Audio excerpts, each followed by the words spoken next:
and she's with the Queen Maker. And anything she says, that's why she is not on YouTube a lot anymore, because she knows that her credibility is shot from having a opinion about any relationship advice. You knew that you wanted to be with a woman, and you would get on these sites and you would get on these platforms and get on Instagram and bark up a tree what kind of man you want. And in actuality, you wanted you a bulldagger who wears a wig, who has a lisp, who tells women that they created their own babies without sperm. But they made for each other.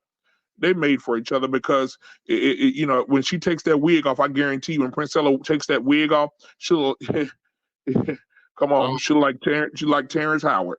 And so, they're made for each other because B.Taylor, when she talks, her mouth leans to the side. She has on weave, big forehead ass. So you really have to both of them, they're meant for each other. Both of them look like they could be on the next horror movie, Wes Craven. So don't give them that.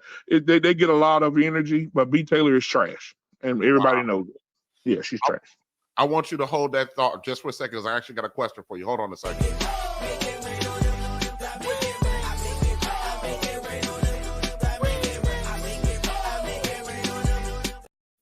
All right, shout out to my boy Theo Coop with the Do Better podcast. Bang! Bang! It's good! With the double nickel, talking about, hold up, did somebody just say B.Taylor is hooking up with Princella? Well, sizzle me timbers, I need that drop, Theo. Yeah, according to breaking news over here, Black Men Unfiltered says, yeah, B.Taylor over there smacking lips. I'm not talking about the ones on her face. She's smacking lips. She's smacking lips. Smacking them lips. This is crazy. I barely know who B.Taylor is. I know the name, but I wasn't really looking at the clip. So until I made it full, I was like, oh, that's B.Taylor. But yeah, I know the name. So, but that's about, my goodness. I deleted it. I took it out. Oh my God. Theo, thanks for the double nickel, brother. I appreciate you.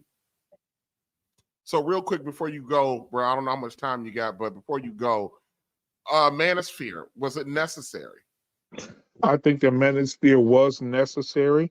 I think that they had a great point when they first started it, and everything was, they were really talking on some points that issues and concerns that men had. I think that it went awry when you had hurt men who could control their emotions, and you gave them platforms to say the things that they wanted to say, that who could control it. Now, everybody is emotional because we are human. I'm talking about emotionals to the point where, it gets to the point where you said, you get to talking, deleting these hoes. And when you get to a point where you got that much hatred in your heart, then I guess it's something that you need to back away from. But I think initially when it started out, it's like Black Lives Matter. Initially when it started out, it had a great thing going. Let's support all Black things.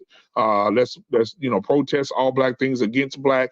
And then all of a sudden, two lesbians decide to get $6 million and buy a house. See, so it started out pretty good, and it ended up pretty bad. So I think the Manosphere is matching that type of energy.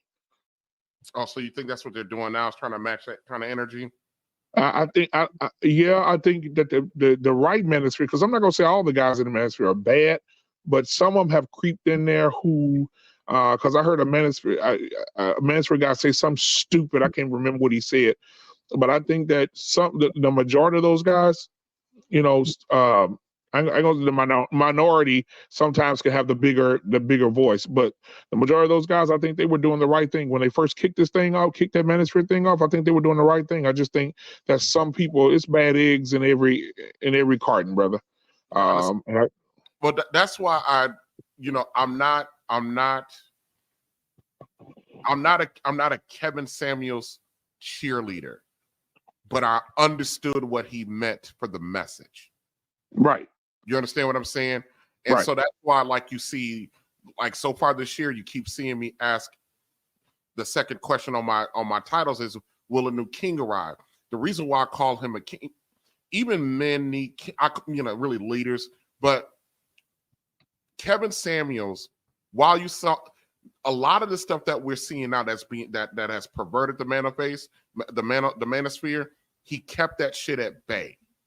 Whether he understood that or not, or whether it was purposeful, or he understood just how influential he was amongst other men. You know what I mean? He kept a lot of that crap at bay. You really didn't see a lot of this garbage that we see now. It's like he died and the floodgates opened up because there was, and I talked about this on another stream. No, we don't do we don't do next up. You know, we don't have a succession plan for anything. Most businesses, most families with wealth, they have succession plans. We didn't have one with well, to a degree, we had one when Medgar Evers went down. Then there was the rise of Martin, and then Martin and Malcolm, and then when they went down, then it was the Black Panther Party, and then Black Lives Matter. Yeah. I mean, goddamn. In which you even go to the Black Lives Matters website back when they first started. I mean, when people start paying attention, everything starts to calm down, and people start to read their mission statement. The mission statement, they did not support nuclear family at all. No. Well, these were two gay women who weren't even Americans. They were African, or they were from another country. They weren't even legal American. They weren't even Americans, and they got all this money, and they were, part of they liked each other. They were B.Taylor and Princella it up. That's what their mission was. Right. And it was in their mission statement to support the alphabet community. And they're supporting it. And here's what's so insidious about it. They were supporting it on lives of Black men. Exactly. Basically the depths of Black men. I said lives, but meaning that a Black man's life had to end for them to take those financial resources, not for the family, not for community development, not for family re-engagement, but for the LGBTQ, and then for their like, believe it or not, they got baby daddies too. Their baby daddies, their baby daddies. I think somebody bailed somebody out of prison, was sending books in prison. One of them hired their baby and then buying mansions and shit. What kind of stuff was? Man, just went crazy with the money. But here's the thing: because we didn't have a succession plan and things went awry, the fact that the manosphere got I would say corrupted, or I think that's the word I want to use. The fact that it got corrupted or misused or poisoned gave our women more ammunition to stay defiant. See, y'all can't even get y'all shit together. See what happens? Y'all can't do this and y'all can't do that. Look at what y'all doing. You're calling yourself the manosphere.